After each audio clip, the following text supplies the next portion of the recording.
Hi, welcome to my channel. Today I thought I'd make a video about my favorite YA fantasy series.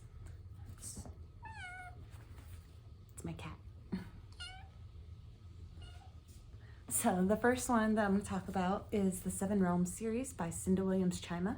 In this series, you're following a girl named Raysa, who is the princess and heir to the kingdom, and you're also following a boy named Han, who is like an ex-gang leader, and he ends up in possession of a wizard's amulet that turns out to have like a lot of history behind it. There's two sets of people aside from your everyday person. There's the clans and the wizards. So the clans are the people that make the wizard amulets. They're the only ones that have that ability. And the clans and the wizards have this relationship between each other where the clans make the amulets for the wizards and the wizards provide like the financial stability for the people in the clans. So this codependent relationship, and then like they have aggressive history in their past, like they've been to war and everything with each other, has like led to a rising tension that both Han and Raysa end up getting sucked into. One of the reasons why I really like this story is that it never feels like too immature, even though the characters do start out around 13 years old and progress up to, I believe it ends with them being 18. So I never found myself like getting annoyed with the actions of the characters too often, which was nice. Another thing that I really appreciated was Cinda Williams-Chima definitely planned things out from the beginning. There's like a definite intentionality throughout the story. And even things that just seemed like they were extra side bits end up serving a greater purpose. The story can be very political at times. It covers a lot on the relationships between the different people of the kingdom, like the clans and the wizards and the everyday people that don't fit into either one. And I don't think that there was really any aspect of this story that I felt like was a distinct flaw in it, so I guess that's why it made it to one of my favorites. The next series that I'm going to be talking about is the Once Upon a Broken Heart series by Stephanie Garber. I never read the original trilogy that she did, Caraval. The plot line of it didn't really interest me, so I know that this is the same world, but it is a series that you can go into by itself. I had no issue like with the world or anything like that, but the Once Upon a Broken Heart series is about a girl named Evangeline, and she is very much a believer of fairy tales and that everyone has the potential to reach their happily ever after. But one day, her boyfriend, the love of her life, and her stepsister end up announcing that they are engaged, and she cannot believe that this is possible, and the only way it could be possible is if he is enchanted. So she goes to the Prince of Hearts and asks for him to lift whatever curse is on him and stop their wedding. And he agrees on the condition that she, in return, gives him 3 kisses at any time of his choosing. But shortly into this arrangement, she quickly realizes that the Prince of Hearts definitely has his own agenda that he's using her for. So I love fairy tales and fairy tale inspired stories, and this definitely has that feeling.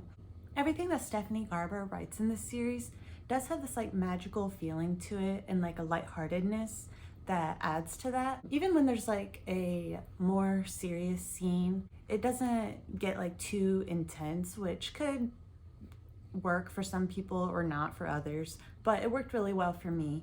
And another thing that might make me biased for this series is I think I connected abnormally strongly with the main character. She's just this girl who believes in happily ever afters and wants to be loved. She makes a lot of kind of, I guess, dumb decisions sometimes, and normally I guess you could think like, how can she even like do that? That doesn't make any sense. But I can remember being a teenager and I definitely wanted, to experience like that true love feeling. So I found it very sweet and nostalgic, getting to see her character and the growth that she goes through. So it was really enjoyable to see. The only thing that I could think of that maybe is a flaw for the series, and it's even hard for me to think of specific examples, is the writing style is a little bit simplistic, and there are probably points where things that happen in it, you're like, this didn't really seem necessary, or why did they make this action? It doesn't make sense.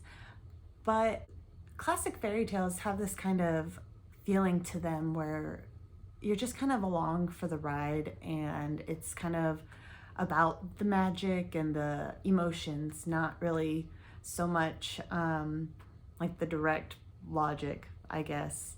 And I can't think of anything specific that happened. Just looking back, trying to think of something, I feel like that is probably something that occurs a little bit. But like I said, I love this series, and the main character is like close to my heart. She reminds me of teenage me. I'm also really excited for the third book to come out. I believe it comes out later on this year, like October or something like that, and I cannot wait. I think it's the last book. I believe it's just going to be a trilogy. But yeah, so that was the Once Upon a Broken Heart series. So the next series that I want to talk about is The Black Witch Chronicles by Laurie Forest. In this series, the main character is a girl named Ellerin Gardner, and her grandmother was like the strongest witch that anyone had seen. And she saved the kingdom during a terrible war that had been going on. And now everybody thinks that Ellerin is going to be the next version of her grandmother and fulfill this new prophecy that's going on. But she has spent her whole life growing up in this small country town out in the middle of nowhere, and she actually doesn't have any powers. But then, in an attempt to avoid having to marry her off early, because that is a common thing in this world, is that people get married young, especially women, especially powerful families as well. Her uncle, who she grew up with, sends her to Verpax University to continue her apothecary studies. And when she gets there, she has to learn how to coexist with all these different species and people from different areas. Some of the species that are in this world are werewolves and something called ichorals that can like breathe fire and have wings. And this is very new for her because she did not have any of that in her town that she grew up in. And through meeting all these new people, she also comes to learn that not everybody in the kingdom reveres her grandmother and that legacy the way that her people do. And so that's something like she has to come to terms with and also learn about the world around her.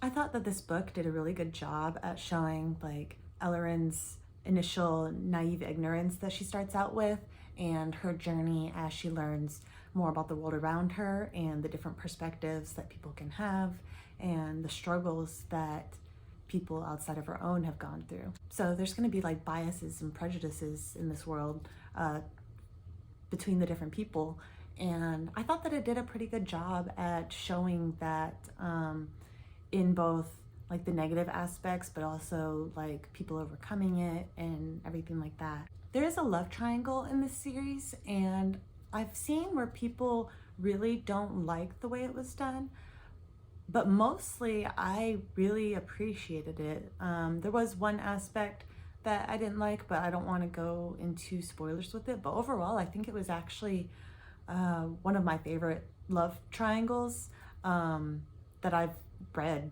And I liked everybody in it. It wasn't like, oh, I hate this character, so they need to end up with this one. Everyone was really well made, in my opinion. The only thing is I started the fourth book. It's called The Demon Tide, and I had to pause with that one. I got like distracted, but it seems like it's a lot of kind of side stories, so I'm not 100% sure if that one's going as strong, but I am gonna go back and read it because the fifth book actually comes out next year, and I am really excited for that one, so I'm definitely gonna read that. And then there's also 2 novellas in this series as well, and both of those were fantastic. Really, the only weakness of this series that I have felt so far is just my initial impression of that fourth book, and I haven't gotten very far in it, and that was a while ago. So whenever I do read it, I will talk about it on this channel and keep you guys updated on my views on the series. Okay, so the next series that I'm going to talk about is The Aurelian Cycle by Rosaria Munda. The series overall follows a few different people, but in the first book, initially, we're just following two orphans. The first is a girl named Annie, and when she was a kid, she watched her entire family get burned alive by a dragon on orders of one of the leading families at the time. And the second is a boy named Lee, and he became an orphan when his parents were executed during a revolution. They were one of those leading families that people rebelled against. Annie and Lee grew up together after these tragedies and became best friends and rivals once they are at the Dragon Riders military academy that the series takes place in. Overall, their differing backgrounds and families hasn't really caused too much of an issue between them and their friendship. But one day, surviving members of those four, I believe, leading families from before reappear and are out to get revenge for being overthrown in the past, and obviously their own bosses too. So during all of this, obviously the loyalties and morals of both of the characters become tested really strongly. This series is honestly amazing. It covers so much more than I ever expected going into a book about dragons, like Dragon Riders. Like I said, there was that whole revolution and everything that took place before the series starts. So the real theme and purpose of the whole series is about the impact of that on a country and how to recover and how that affects the mindsets of the citizens. But also, then what do you do going forward? How do you make improvements? And it also shows honestly what it takes to run a country, specifically in war times too, because they are starting to battle again with the old families. So it just hits on a lot of hard topics and makes you have to sit and think what would I do in this situation? What do I think would be the right thing? Is there a right way? So I just think that this was masterfully done. The last series that I want to talk about is the Strange the Dreamer duology by Laini Taylor. These are my favorite books ever at this point. I love them so much. I just have to say that starting out. But in this series, there is this city, and it was extremely well known, and it was known for its knowledge, libraries, and adventure and everything. And there's this boy named Laszlo Strange, and when he was a kid, he was like so many other kids where they heard stories about this city and wanted to be there, wanted to be in these adventures, and so he's playing, and while he's playing, the name of the city disappears from his mind, and it disappears from everybody's mind. The name of the place is just gone, and now it is known as the City of Weep. But most people, they don't realize that the name is gone. They think that it was just always called Weep. But Laszlo loved the place so much, and he was also thinking about the place when it happened, that loss of the name stuck with him, and he remembered that, and he has always since then been in love with and kind of obsessed with the place, with the city. And so he has this dream, one day he wants to go to Weep, he wants to prove that it's real. And one day when he's at the library he works at, he gets that opportunity. Someone comes and says that they are from there, and they are looking to gather some people to go back with him to help with a problem that they're having, and he jumps on that opportunity. And so this is the chance of a lifetime for him, and he is so excited. There is another main character that we meet. She is a blue-skinned girl that Laszlo meets in his dreams. And I don't want to go too much in detail about her character because it's a pretty integral part of the story. But the main point that I have to make about this series is it actually has a similarity with the Aurelian Cycle in that there's just a lot of understanding and perspective in it that is shown, and it evokes like so much emotion. I really don't feel like there's much I can say about it that doesn't give spoilers, because it starts out with so much mystery and then you just get hit with so much. I will just say everybody should read this duology. I think I got teary-eyed just thinking about what happens in the books.